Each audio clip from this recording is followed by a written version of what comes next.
Hello, and welcome back to the One Idjit's Thoughts on podcast. I'm One Idjit, Paul Mackey. This continues on the Dog Days of Podcasting Challenge. This is the 7th day, and I'm not saying how many to go just yet.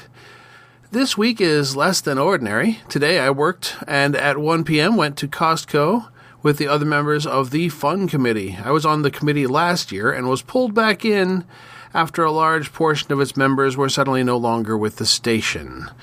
Friday, we're doing the company picnic. Add to this yesterday's pledge recordings, and it's been more hectic than normal. And I have this podcast every day as well. So far, it's been going pretty well, but the difference between what I have written ahead and the episode I'm reviewing today are close to one and the same. In the interest of carrying on and getting some time to attempt to write ahead, I will now transition to talking about Gravity Falls, Season 1, Episode 19, Dreamscaperers. Dreamscaperers. Originally aired July 12th, 2013. A brief summary. Stan, Dipper, and Mabel see a commercial on television featuring Lil Gideon, and following some backstory exposition about Gideon's attempts to seize the Mystery Shack, there's a segment of the commercial where Gideon's tent is smashed down over the Mystery Shack, making clear Gideon still has that same plan. Stan jokes Gideon would have to break in and steal the deed from his safe, but they're interrupted by a smash, and they find Gideon has broken into Stan's office and is attempting to enter the safe. After they drive Gideon away, Stan says the combination to the safe is only found in one very safe place, his mind. Outside, Gideon pulls out the 2 journal and says it's time to summon his greatest weapon. In a subplot, Dipper wonders why Stan is always ordering him around and being hard on him in general. Gideon performs his ritual, complete with a backwards message, the reverse of which is heard here.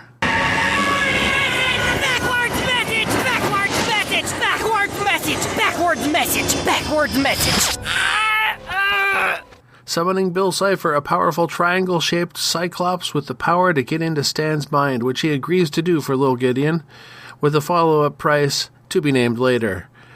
Mabel and Suze witness the summoning from a distance and run back to tell Stan and Dipper about it. Dipper recognizes the phrase triangle guy from the 3 journal, and when he looks it up, it describes Bill Cipher as dangerous and warns never to summon him. Then Bill descends, invading Stan's mind. Dipper sees there's an incantation they can perform to follow Bill into Stan's mindscape. There, they are challenged by Bill and race to get to the memory of the safe combination before Bill can find it. In the meantime, Dipper at first thinks he was right after hearing part of a conversation between Stan and Suze that makes it sound like Stan hates him. Only later hearing the rest of the conversation where Stan says he wants to toughen Dipper up some and he's actually proud of Dipper. Suze and Mabel find the safe memory, but it turns out that Suze was actually a shape-shifted Bill. Dipper accidentally reveals himself to Memory Stan, who says he can do anything he wants in the mindscape. Dipper returns to Mabel and the real Suze, who are losing in a battle with Bill, and he fights back and tells the others they can also do whatever they want. Dipper stops Bill from revealing the combination to Gideon, and Gideon gives up. They defeat Bill in the mindscape, although he promises to return. Later, Gideon uses dynamite to blow the safe and take the deed, immediately commencing demolition of the Mystery Shack. The episode ends, clearly setting up for Part 2 in the next episode. Right, a point of disclosure, I've heard of Bill Cipher before. I may have mentioned at one point that I watch a lot of Buffy reactors on YouTube, and more than one of them has mentioned Bill Cipher at the same point. In Season 4's Doomed, when Willow is lying down, and the lights come back on, if you know, you know. So, the very cartoonish segment. For this segment, I think it would have to be the perfect circle cutout of Dipper's middle inside Stan's mind realm. I did like that it carried on through the episode, though that is less cartoonish. Pure cartoonish would be it disappearing in the very next scene without mention. My favorite line... Whoa, this is Stan's mind? Huh. Figured there'd be a lot more hot old ladies. Who is? Tim McKeon. This is actually the last of 8 episodes in which Tim McKeon has a writing credit on Gravity Falls. Tim McKeon was born in 1977. He's been working as a writer and producer in Hollywood, primarily in children's media, since 2003. Prior to working on Gravity Falls, Tim wrote for The Grim Adventures of Billy and Mandy, Foster's Home for Imaginary Friends, the Top Cat movie, and he wrote the scripts for both the Little Big Planet video game and Little Big Planet 2. At roughly this point in 2012-2013, he wrote the 8 episodes of Gravity Falls and also 26 episodes of Adventure Time, 34 episodes of Fish Hooks, and scripts for further Little Big Planet spin-off games. In 2014, he had his big show launch. He was co-creator, writer, and executive producer for the joint Canadian-American educational series Odd Squad, which won him and his writing team 4 Daytime Emmys and numerous other awards. After Odd Squad ended, he created the Apple TV Plus series Helpsters in association with the Sesame Workshop. In addition to his daytime Emmys, he also garnered a primetime Emmy as part of the writing staff for Foster's Home for Imaginary Friends. According to Audible.com, he lives in Los Angeles with his wife and son and enjoys both making and eating pie. Well, what worked?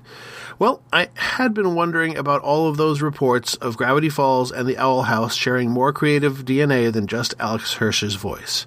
I've stopped wondering now. The Inside the Mind tour, the somber closing credits, and the fact that Bill seems like an uncle or cousin of the collector are just some of the examples.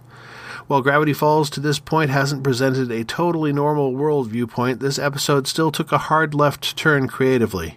I don't know much behind-the-scenes information, but I would love to hear from fans if they know anything. I wouldn't be surprised if Hirsch and company were wondering about cancellation or renewal, and they got the thumbs up prior to pulling the trigger on this episode. What didn't work? Well, I'd almost say that the hard left that I mentioned was too abrupt if I was just looking for something to criticize, but I don't really believe that. I see this like the Happy Chef moment if you know my Really Big Things novella. Things to ponder. There's a lot to ponder.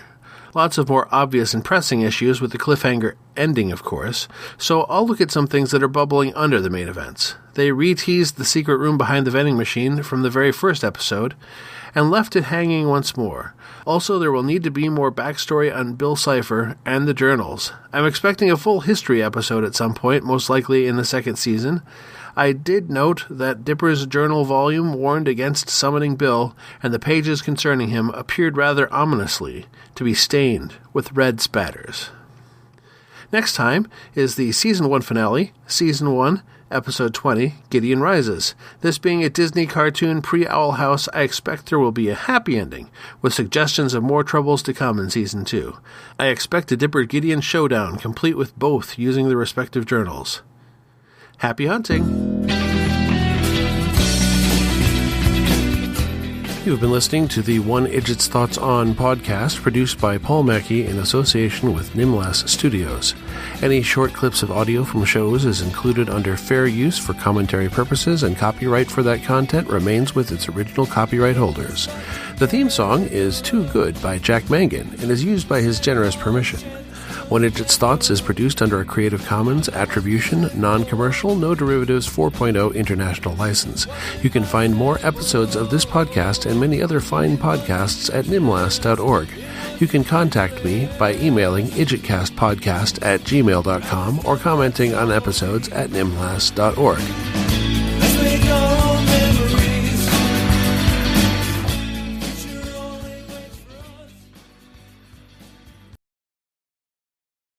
So, if I understand things correctly, Bill Cipher hates both Particle Man and Person Man, and will win in a fight with either one?